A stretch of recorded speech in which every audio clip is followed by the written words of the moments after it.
Greetings, fellow children of time and space! It's your host, TheAmariaShadow, and welcome back to the channel. Welcome back once again for more of Apollo Justice Ace Attorney Trilogy. We're going to be continuing on left off in the last episode that we played of Apollo Justice Ace Attorney, and we're going to be starting the trial portion of episode 4, Turnabout Succession. This is the day 1 trial, and I'm very excited about this because we are getting closer and closer to the end of Apollo Justice Ace Attorney, which will then be able to start Dual Destinies, which is a game that I'm definitely looking forward to the most because it was by far my favorite of the Ace Attorney series aside from Apollo Justice.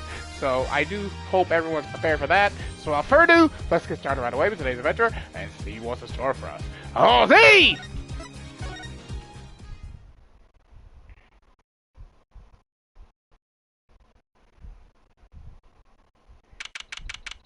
October 8th, 9:48 a.m. District Court, Defendant Lobby number 6.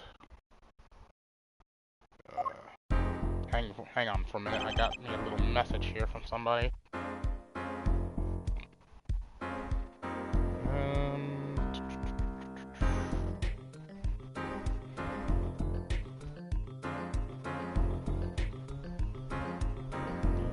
Good morning. So, you're Vera, right? I'm Trucy Wright. That's right, with a W. But not right? Oh, hello, May. Welcome to the live stream. We're on your side. You can tell us anything, please. Good morning. She speaks! Not bad. But I think you do better with a little smile, you know? You're so pretty. You need to sell yourself, you know? Trucy, let's take it easy for starters.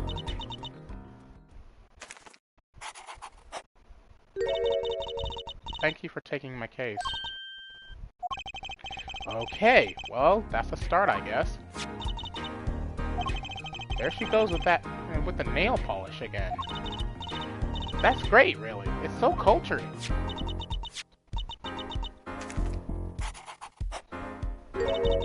Want to try? Ooh, really? Girls.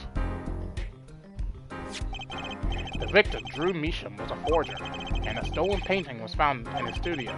A life of crime, really, and maybe one that led to his death. October 8th, 10 a.m., District Court, courtroom number 3.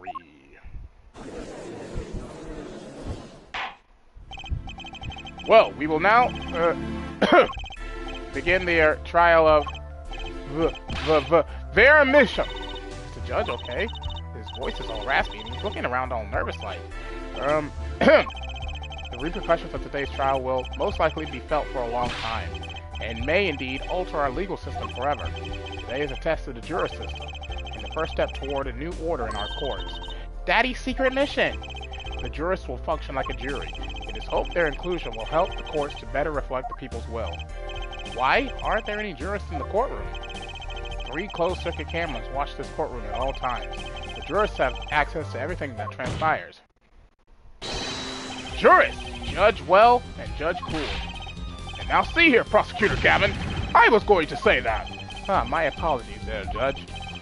Jurists, judge today's trial coolly, if you would be so kind. The jurists are unbound by the letter of the law. They don't affect the trial with evidence, but by their feelings. And we're about to find out just what effect they're going to have. Very well, Prosecutor Gavin. The details of the case, if you would. The victim is the painter, Drew Measham. He was killed in his own studio. His coffee was poisoned. By whom, you ask? By none other than the defendant, Vera Measham. There wasn't any poison in the coffee. Achtung! Someone has been doing their homework. Indeed, poison was not present in the coffee, but on the mug itself. The mug? Residue was found on the rim, I see. The autopsy report describes the manner of our victim's death. The court accepts this as evidence. According to this report, the victim's death was caused by atroquinine poisoning, a chemical compound that does not occur naturally. Lethal dosage is a mere 0.002 milligrams. A touch of atroquinine in the body is the touch of the Reaper's scythe. Very well, Prosecutor Gavin. You may present your witness. I have for you today a simple man for a simple case. A man who witnessed the murder in its entirety. That journalist, no doubt. The witness will state his name and occupation. Ah, right! I have a question. Are you able to play and stream Minecraft? No and no. I have no intention of playing Minecraft or streaming it. Well, for starters, my name's Spock Bruschel. My job is a lone observer of the world. In other words, a freelance journalist, right? Ahem! If you don't mind, I'd like to state something here for the record. Why? Because I don't want to play Minecraft? I think I made myself plain and simple. I don't want to play it. The witness looks scary. Yes, Mr. Bruschel? I dislike conclusions specifically. The aspect of jumping to conclusions. Preconceptions make Pock Sandbox of endless desert waste. End quote. But you are a journalist. You said so yourself yesterday. Well, that's true, yes. But you must understand. I stand before you today a man with a dream. I'm offering you my testimony in exchange for exclusive rights to the story. Scoop turns Mr. Bruschel into that Mr. Bruschel. End quote. Let's hear your testimony then, shall we? A simple case, eh, Gavin? For me, the jury is still out.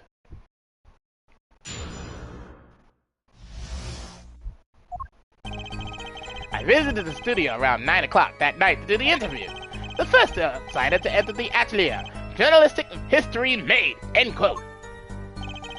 His daughter brought us coffee right after we started. And you know what happened next? Star falls. End quote. No one else entered the room besides her and the whole time. That does sound like a simple case. Unless you were the one who poisoned him. But what are you saying? Judge! Need I remind you, the cameras are rolling today. I felt the need to be a bit dramatic. You didn't do it, did you? Me do a thing like that? Come on! That's like newsmaker making the news, end quote. Or even contemporary witch hunt, end quote. I know, wild accusations rock courtroom, end quote. Rock indeed. Prosecutor Gavin sure looks like he's having fun. I'm so happy for him. Very well. Mr. Justice, your cross-examination, please. Hello, who's messaging me? Do you not see that I'm streaming? Did you quit MHUR? I am semi-retired, May. I don't really play it that much anymore.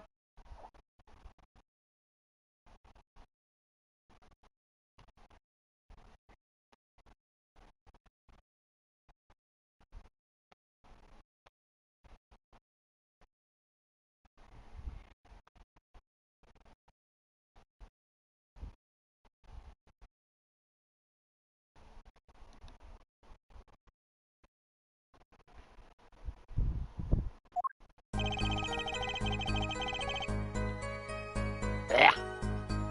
Bitter taste.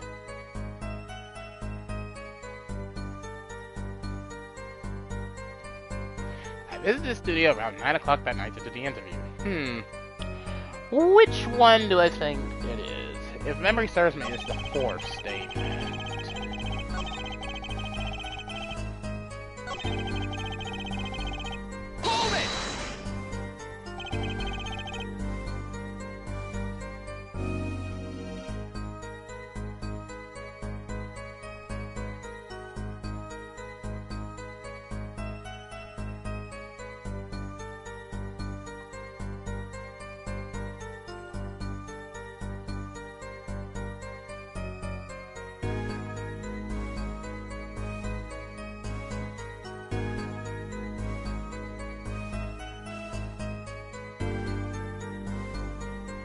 What's this about a star falling? Star falls, huh? It's like an old telegram. Send money, over. Zowie, you don't know? That's like a journalism code word. An important personage passes away. A star falls. Get it? There's no gravity in space, is there? I wouldn't think stars could fall, really. Does this matter? Oh boy, this is good stuff. Good stuff. How about star breaks? Nah, lacks punch. I know. Star dies. Nah, lacks imagination. Of course, you could go with Drew dies. Straight to the point. I like it. I think we need to hear about something a little more substantial.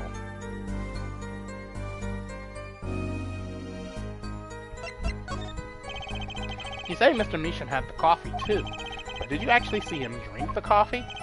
Of course! He who sees it wins, but he who says it wins bigger, end quote. I live in a man sees dog eat dog and writes about it world. Yet? I guess I can't say I saw him drink it, really. He had one so-called sip, if that. Man puts lips to mug, drinks, end quote. That poison is quite virulent, I hear. My stomach did a so-called somersault, since I gulped down that coffee without so much as a second glance at it. Wait, maybe something's there. Some kind of so-called trick. Anyone want to venture a guess? For the record? Does this guy have a pause button? Well, Mr. Justice, do you find that testimony valuable? Very important. The victim drank his coffee, then immediately fell over? Oh yes, you can go to press with that one. Your Honor, this is a vital piece of information. Please add it to the testimony. Very well. The witness will add this to his testimony. Vital! Right! He had one sip, if that. Next moment, he was on the floor.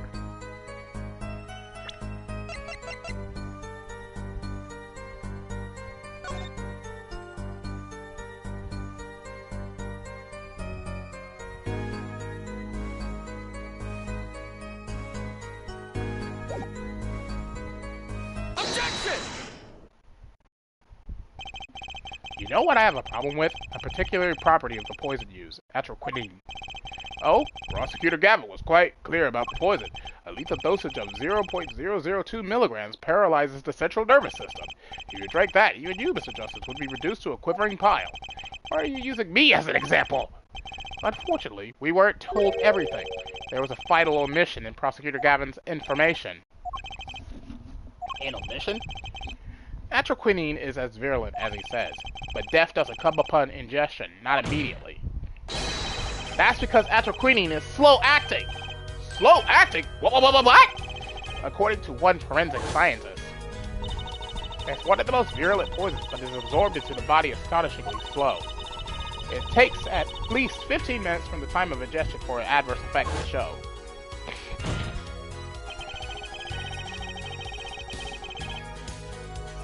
If we suppose that the moment Mr. Measham sipped the coffee was when he sealed his fate, then he would still have had time left to enjoy his last cup of joe.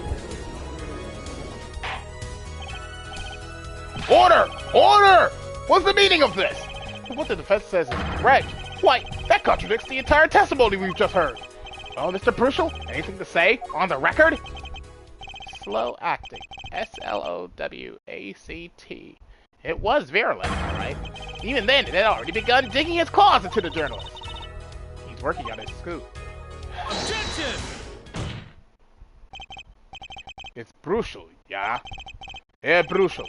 Let's take a trip back down memory lane. Huh? Did the victim really die the instant he took a sip? Think it over. This is vital. You know what I think?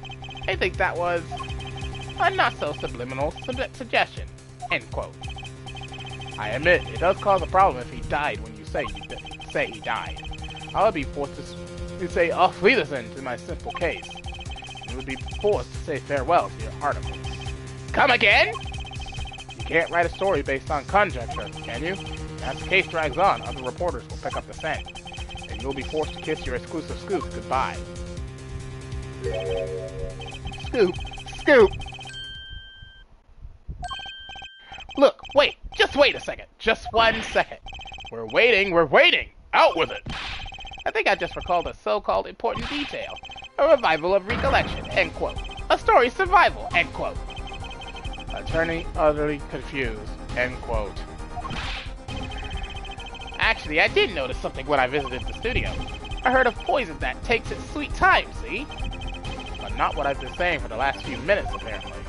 Mr. Bruchel, are you saying you noticed something that explains what happened? You bet I am! The antidote for a poisonous contradiction, end quote, you might say.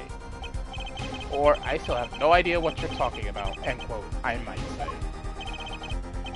I figured it out, but only after this in-depth interview. See, thanks to my journalism skills, I know who poisoned that coffee. Order! Order! Order! As far as I can tell, the witness is standing by his testimony that Mr. Measham died the instant after he drank. Of course I'm standing by my testimony. In my dream of exclusive rights to this story. I suppose it was too much to hope for. What was? Of course he wouldn't choose a simple case. Not him. Him? Phoenix Wright. Who else? Achtung, Bruchel. Report for us if you would. What is it that you noticed?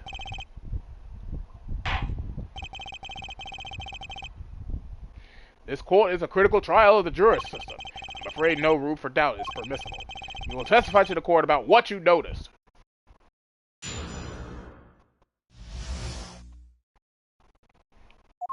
When I arrived at the studio, Mr. Misha was at his desk. He seemed to be writing a letter, but he quickly sealed the envelope. I thought nothing of it at the time, of course. Now that I think about it, what if he was writing a suicide note? A suicide note? Yes, he had this look on his face. Man's face is scrutable as a quadratic equation, end quote. Suicide? Poor Mr. Misha. But that means Vera's innocent. Would someone commit suicide in the middle of an interview? Oh. Very well, you may begin your cross-examination.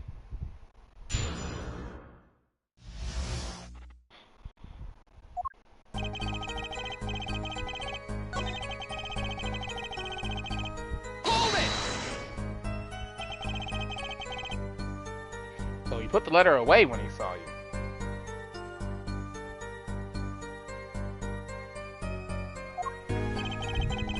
Early reporter gets worm, end quote. That's my secret. I'm not sure I follow. It's the night of the interview. I arrive 15 minutes ahead of schedule. The handle turns, the door opens, and I barge in. Are you sure that's okay to do? I mean, isn't that unlawful entry, really? Mr. Misha sure seems to think so. You should have seen him. He crammed his letter into that yellow envelope as fast as he could. I know a secret when I spot one, and that was one. It does seem significant. Well, Mr. Justice? I wonder. It does have the ring of something important. The defense finds this testimony vital, Your Honor. Very well. Please add it to the testimony, then. Hey, why not? My account comes free of charge. It was a yellow envelope. I heard it was left at the crime scene. Yellow envelope. Yellow? Objection! Red envelope. As it just so happens, there was a single letter in the desk drawer at the scene. In a red envelope? What? Prosecutor Gavin! Yes? Was a yellow envelope found at the scene of the crime? Unfortunately, no. But their forehead. It's easy to mistake the color of an envelope. I guess. But not this envelope. You see, it was postmarked already. 7 years ago. Well, Mr. Bruchel? I can explain that. Drew, right? He wanted to get that letter in an envelope, pronto. Get it out of sight of my beady eye, right? So he grabbed the nearest envelope and crammed away.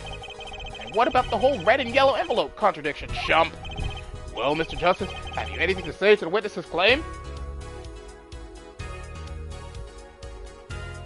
Yes, I do. I need some water.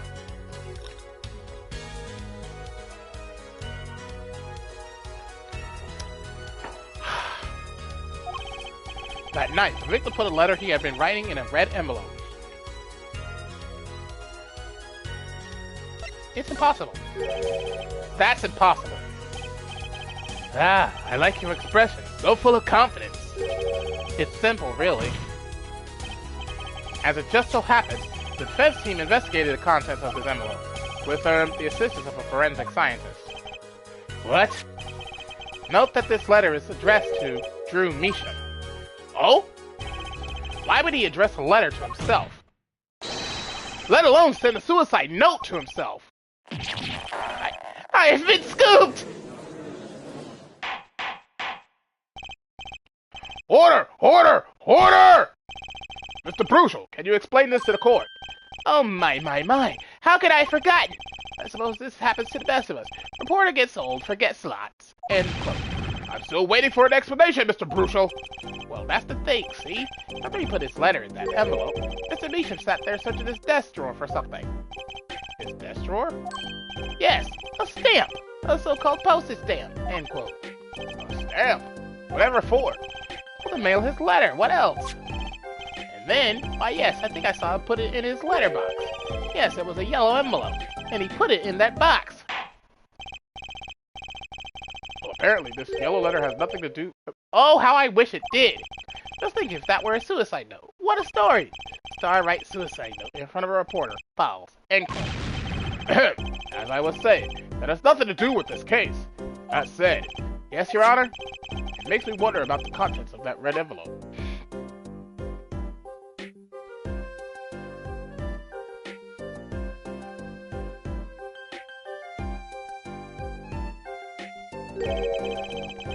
$100,000 is quite a good deal of money. So this was from 7 years ago, yeah? So, am I finished? Yeah, I mean, am I finished here? I was thinking of, going home to start writing.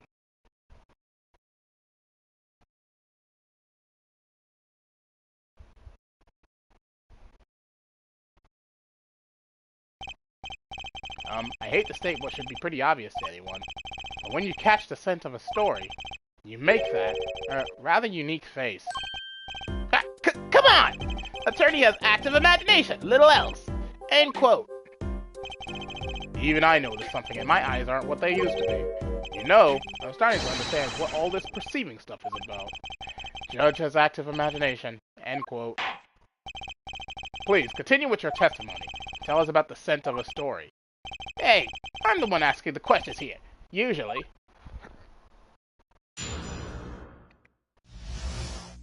The scent of a story. Actually, it took a bit of work to get a thumbs up on the interview. The reporter leveraged his story, gets his interview, end quote. The story concerned a certain case from 7 years ago. That red envelope probably had something to do with it. Say what you will, but Drew's talent was without compare. So you threatened to go to the press with this story. That's how you got your interview? Blackmail? Well, yes. I mean, no! No! It wasn't exactly I'm not...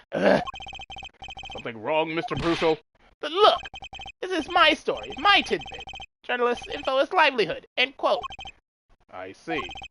While you have me chatting away in here, what's going on out there? What if some Wally Woodsworth or Sally Scooper gets wind of my story? They could be going to press while I'm going to waste.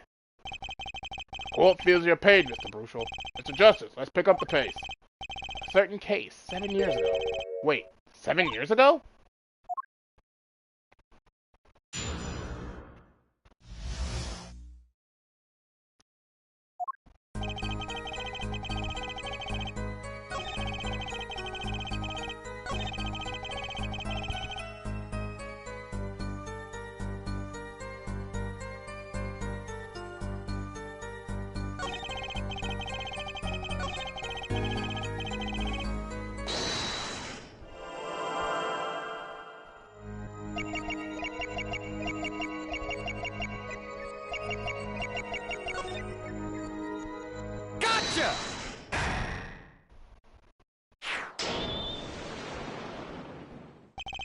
Sweat much, Mr. Brutal? Yeah, well, a man can't help his glands, There's more than that. When Mr. Meesham's talent was mentioned, you suddenly began to sweat buckets. Ah! You're hiding something about his talent! What? Ridiculous! Evidence time. Let's show where Mr. Meesham's true talent lay. It just so happens I have evidence showing the talent mentioned in that letter.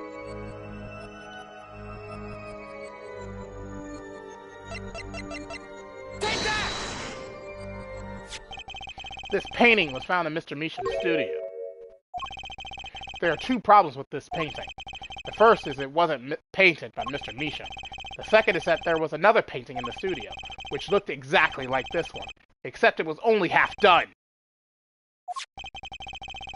Then we have a letter discussing a payment of $100,000, which suggests a certain business operation. The business of making forgeries! Ah!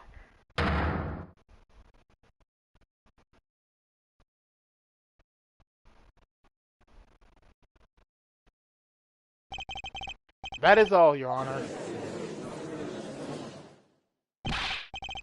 Everyone, please! Everyone! Can we keep this private? Please! This is my story! My scoop! Forgery. That's a serious crime! Drew Meesham is known as an artist these days. there were rumors he dabbled in another kind of art until a few years back. Another art meaning forgery? True, Misha was talented already. Talented at making precise, detailed fakes. A fact that certain criminal elements were quick to discover. Criminal elements? What? You can't seriously be talking about... Exactly. I'm talking about forging evidence! The rumors started circulating 7 years ago. 7 years ago? So are we to understand that this letter, this payment of $100,000 was for... Exactly. Forged evidence nets tidy profit. End quote. Order! Order! Order! Why, it's like our victim was living a double life! Aha! This is my chance! So the victim had ties to the criminal world, right? He could have had plenty of enemies we know nothing about. This is my first time hearing of this criminal world. We certainly found no criminal connections when we conducted our investigation. But how do you explain all this money? You have to admit there's a possibility of some illegal activity here. There's no proof tying this letter to our case. Our case was, it remained simple from the beginning. Only the defendant could have poisoned that mug that night. And you, of course. Hey, the only thing I poisoned is my pen, when I'm writing reviews. Mr. Bruchel, your testimony to this point has been quite unreliable. It doesn't speak well of your reporting actions. What are you talking about? My journalism is rock solid. Journalism so solid you can stand an elephant on it. End quote. In any case, let's hear a summarized recap of your testimony. If we can ascertain the situation in that studio from the recap, the trial is over. Apollo, what's he talking about? The cross-examination showed Mr. Bruchel didn't have a reason or means to poison him, as long as there's no other suspects. Then the killer had to be Vera, that's what. This next testimony is our last chance. Mr. Bruchel, your testimony, please.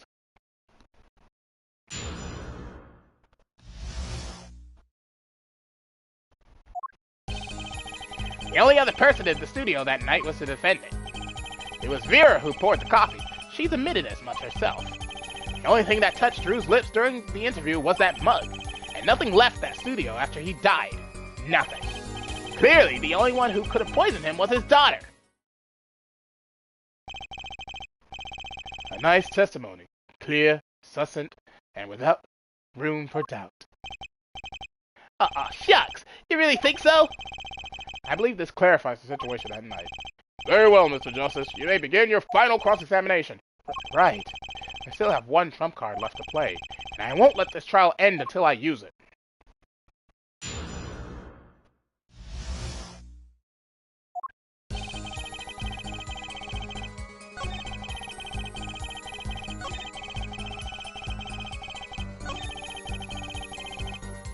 Hold it!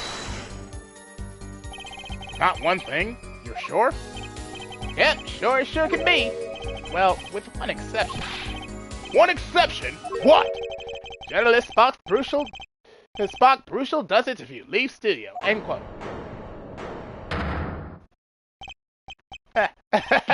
Come on.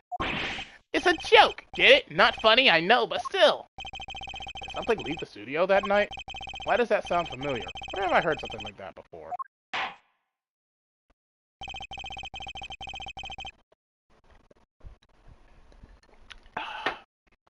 Now that we've proven our witness is a comedian of sorts, I'd like to turn to our defense attorney before returning to the testimony.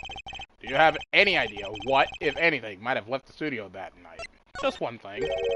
I think one thing might have very well have left the studio that night, actually. A certain something that has vanished from the crime scene. By which you mean... something other than our witness? Of course. Don't tell me. There, Misha? Believe me, any comic relief I may provide is entirely unintentional. Then let's see what you've got for us, Mr. Justice. Well, this thing wasn't at the scene of the crime, so I can't show it to you. But I do have evidence that shows how it could have been taken from the scene. Take that! This is the only link between that studio and the outside world. A letterbox? What did Mr. Bruchel just tell us? When he entered the studio on the night of the murder, the victim had just finished writing a letter. Yeah, I said that, and yeah, it was true. Furthermore, you went on to tell us that he put the letter in a yellow envelope and put it in the letter box. Ah! that very same letterbox was empty. In other words, that night, the yellow envelope disappeared. Ah, yes, intriguing. The envelope has disappeared from the scene of the crime. Of course, this changes nothing. Huh? There's a point, Mr. Justice. What we're trying to figure out here is how the poison got into Mr. Measham. Is it really important that this envelope the witness says he saw disappeared? Well, if it did disappear, then something did leave the studio that night. That seems very important to me. Very well, then. The witness will add this to his testimony. You got it! I still think this fails to change anything there, Forehead. I wouldn't be so sure. A letter disappeared from the crime scene that night. It's exactly the opening I've been looking for.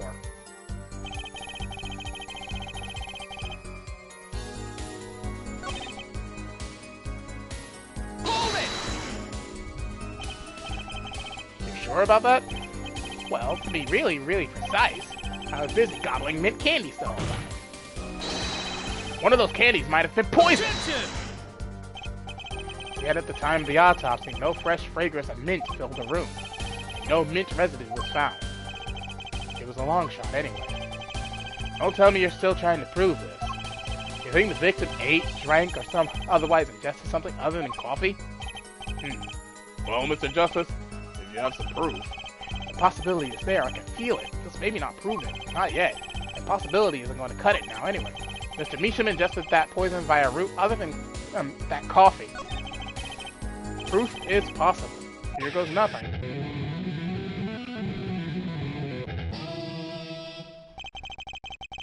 You do understand what we need, yeah? Proof, Forehead, not possibilities. Of course. And, Prosecutor Gavin, I hope you understand. I'm ready to give you that proof. What did you say? I have proof of the disappearing envelope. I saw him writing a letter, I did! Which was picked up by the mailman, I assume. Of course. Which means an envelope had a stamp on it. A stamp? Huh! As we all know, stamps come with dried glue on the back. In order to use the glue, you have to wet it by licking the stamp! Objection! No one worth talking to actually licks stamps in this day. Objection! Even if you wanted to talk to him, you couldn't. He's dead out there. Objection! Okay, so he licked the stamp. But wait! How does that explain the etroquinine on the rim of the coffee? If he licked the back of a poison stamp, the poison would get on his tongue, yes? What would then happen if he put the coffee mug to his mouth, Those traces on the mug weren't the killer's doing. It was the other way around. What? The coffee mug didn't poison Mr. Measham. Mr. Measham poisoned the coffee mug himself! Order! Order! Order! But that does it? Recall if you would. Etroquinine is a slow-acting poison, yes? The poison entered his body when he put the stamp on that envelope, but his time wasn't up until the very moment he touched his lips to that cup of joe.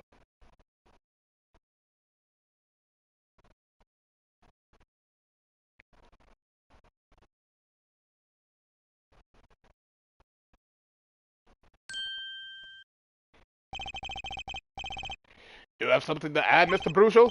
Uh-oh, his nose is picking up another scent. As I believe I mentioned earlier. Well, that's the thing, see? After he put his letter in the envelope, Mr. Measham sat there searching his desk drawer for something. Yes, a stamp! A so-called postage stamp! End quote. But you know, I don't seem to remember him ever finding one. Maybe he'd just run out? Incidentally, we searched the desk drawer at the scene of the crime. There were no stamps. Not a single one. That does pose a problem. How will you prove that the stamp was coated with poison? Actually, I'm glad no other stamps were found. It makes proving the stamp he used was poison possible. Good show, good show. You can't even prove there was a stamp at the scene in the first place. Well, let's hear what the defense has to say anyway. Where's the evidence that proves the existence of this poison stamp?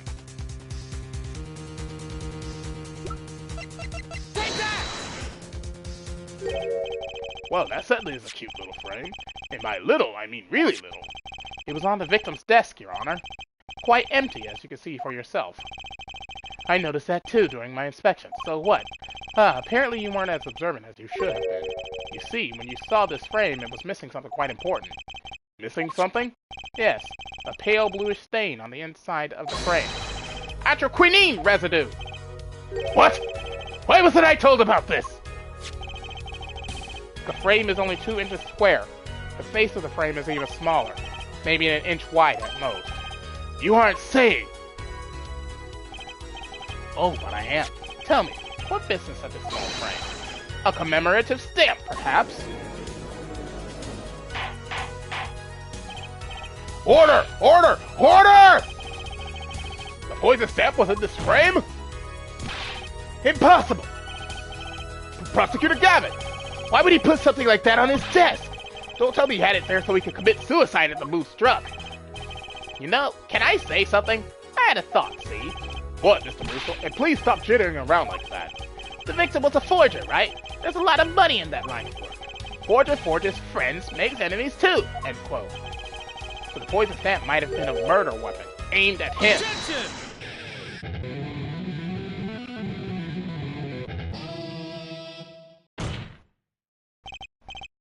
Oh, rich. That's rich. These are ridiculous flights of fancy to the Gavinier song lyrics, please. Finally, something we agree on. The stamp was a murder weapon? Nonsense!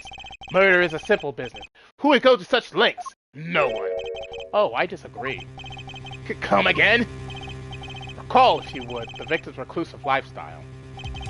Through Misham hid from the world, he avoided meetings. His only contact with the outside world was the mail.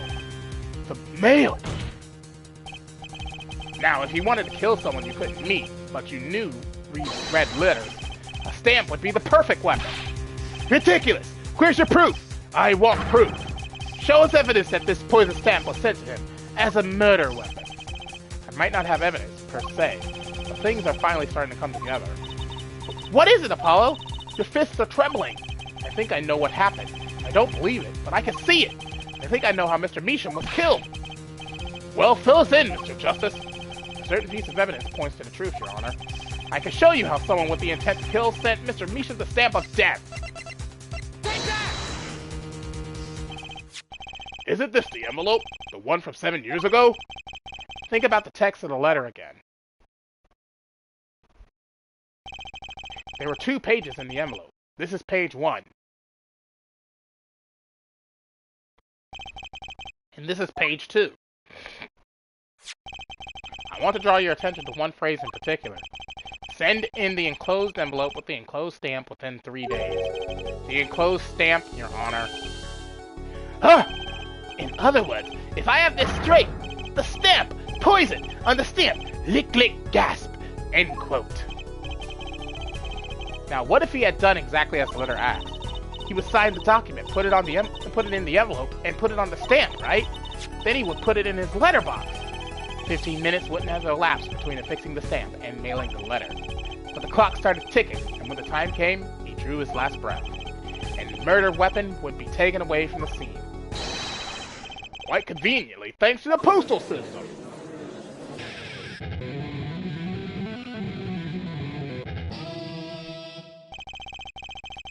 Such a splendid imagination you have there, Forehead.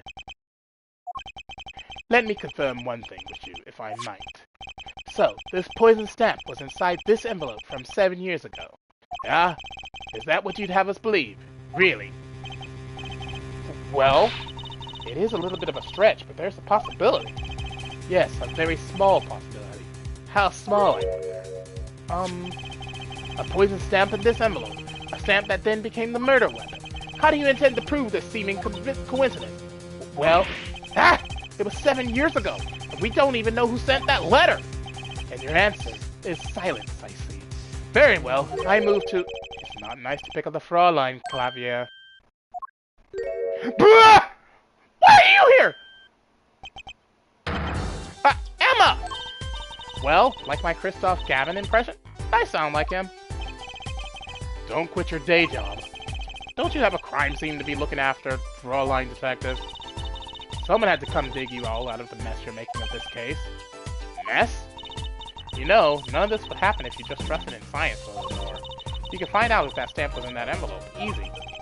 Care to explain yourself, Fraulein detective? Glare at me all you want, but science is on my side. It's all in the residue, right? That's right! The poison detection spray! Produce the red envelope at once! You can open it on authority of the court.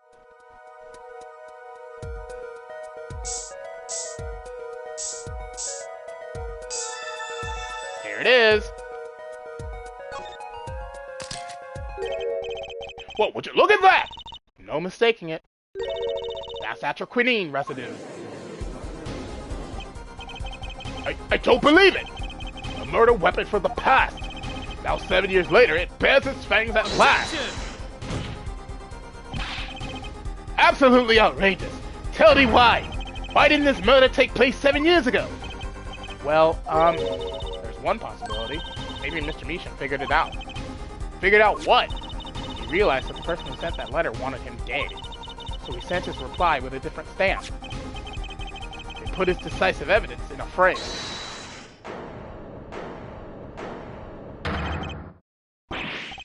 Ah! You're still here? Can I make a statement here on the record? I, Spark, Razor-Tooth Brucial, claim this scoop as mine. True Misham killed in cold blood. I send her a 7-year-old letter, end quote. No, maybe something more succinct. Star falls after 7-year delay, end quote. Order! Order! Order! I see no room for further argument here. Well, I admit, this is all coming as quite a shock. To think that the murder weapon reached his mouth after 7 years. Stamp this ticket straight to afterlife, end quote. Uh-oh, I think the witness is a bad influence on our judge. I see no need for further debate on this matter. The sender of that letter 7 years ago could hardly have been our defendant. Apollo! I think we just won. Very well, this court finds the defendant...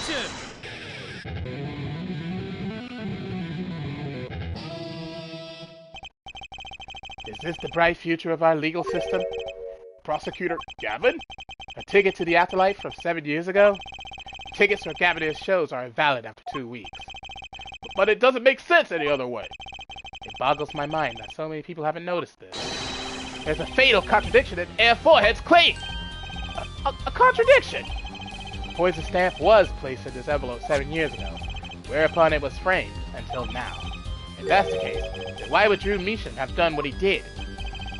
Emma explained that. He must have realized it was poison. Therein lies the rub. 7 years ago, the forger Drew Mishan sensed the trap and put the stamp in a frame.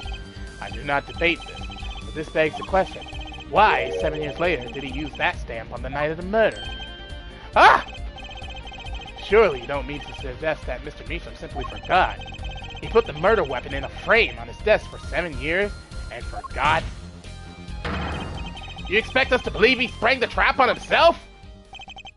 Ah!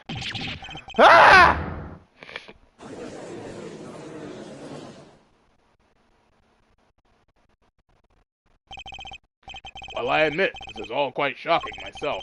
It does seem highly unlikely that he would fall afoul of a trap that had been sitting on his desk for 7 years. Apollo! I don't think we're winning anymore. I'm glad to see we're all back in the real world. Welcome back to reality. We've been waiting for you. Objection! Okay, then how do you explain the poison stamp that was in this envelope? The poison stamp? Where exactly is this poison stamp again? Had he brought it to the court for us? I see no proof that such a thing ever existed. What about the atropine residue, huh? Oh, I agree. That does seem to be atropine residue. But Air Forehead is certainly no stamp. Yeah, but even if your precious poison stamp did exist, Drew Misha never would have used it. That is all. I believe we've come to a conclusion. Again. Apollo, were we wrong the whole time? I can't believe it! The poison traces match up. It can't be coincidence. I'd like to bring some closure to this issue sometime this year. Mr. Justice? Yes, Your Honor? Let's review the facts and see where we stand. 7 years ago, Drew Mishan received a red envelope. There were traces of the poison atropine on the document inside that envelope. A similar trace was also found at the crime scene, on this tiny picture frame. The defense has indicated the possibility of a yellow envelope. An envelope that left the scene of the crime with the poison stamp on it. Yes, but even if this envelope contained the poison stamp, and Drew Mishan, knowing this, put it in a frame, he never would have used that stamp. I'm afraid you're right. It means there is a fatal flaw in the defense's case. I haven't been on the wrong track this whole time, I'm sure of it. The traces of actual queening, the envelope, the frame, and Drew Meacham's mysterious death. They're all connected somehow. Well, Mr. Justice, do you have a conclusion for us? The defense stands by its case, Your Honor. We've seen that the logical outcome of the evidence makes no sense, which means that one of our clues must be a fake. Ah, a fake clue? Fascinating. And if we find this fake, your wild fantasies will prove quite reasonable, yeah? The fake clue that's thrown us off the poison's trail is none other than...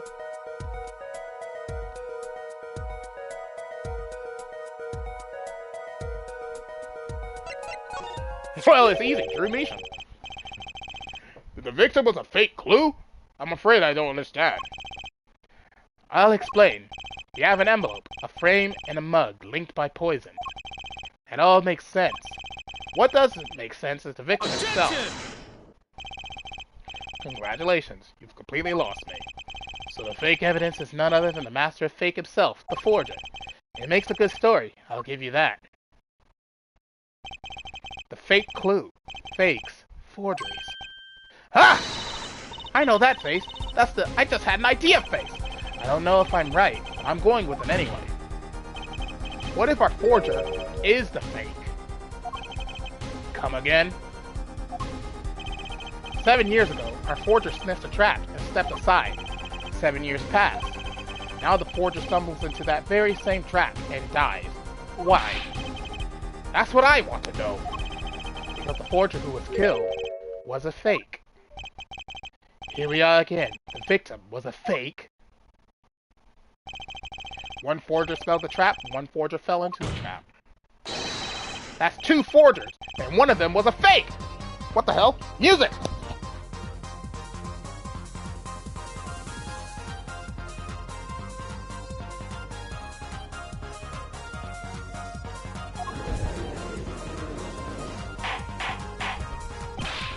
Order! Order! Order! So you're telling us that Drew Meacham, the victim, was a fake? Well, if he was the fake, who is the real forger? You better not be claiming there was some kind of switcheroo. I'm afraid you're going to have to back up your story. It's just to show us just who the real Drew Meacham was. If Drew Meacham wasn't the real forger, there's only one other person it could have been. Understood, Your Honor. Forger Drew Meacham was himself a forgery. The real forger was... Take that! There could be only one explanation, really. The real identity of the forger known as Drew Meacham is none other than his only daughter, Farrah Meacham. Order! Order! Order! Mr. Justice, this is going out on a limb, even for you! I kinda agree, honey. Farrah, a forger? Let's consider it before you write it off entirely. If you look at the paintings in the studio, one fact becomes quite clear. Forgery had been taking place in that studio for quite some time. The forger wasn't caught in that trap 7 years ago. This can only mean that the one who was caught in the trap wasn't the forger. Well, actually, that does make a certain kind of sense. One more thing. Only 2 sets of fingerprints were found in the forger's studio. Drew Meacham's and Farrah Meacham's. If we know that Drew Meacham wasn't the forger, that leaves only one possibility by process of elimination. The forger was Farrah Meacham. Well...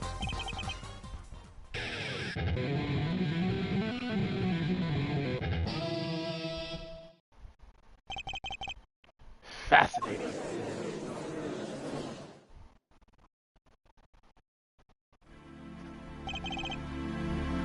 Farrah Meacham? You've been paying attention to the trial. So far. Let's just ask her and be done with it, shall we? Who are you? Who is the forger, Drew Meacham?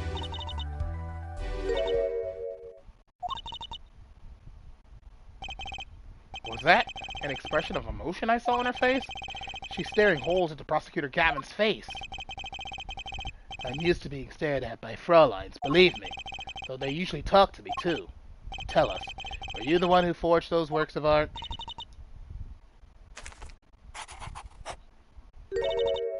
Yes. So the forger Drew Measham was you? Yes, it was me. What? What?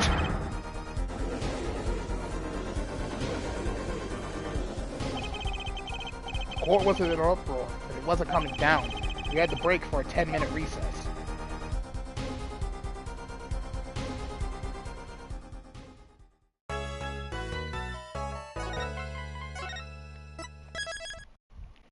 And with that, I think that'll be today's live stream. Yeah, we're going to be done for today. So, thank y'all for watching, and as always, your host, TheAmariaShadow, say long Z, and I'll see you for the next adventure. Goodbye, everyone!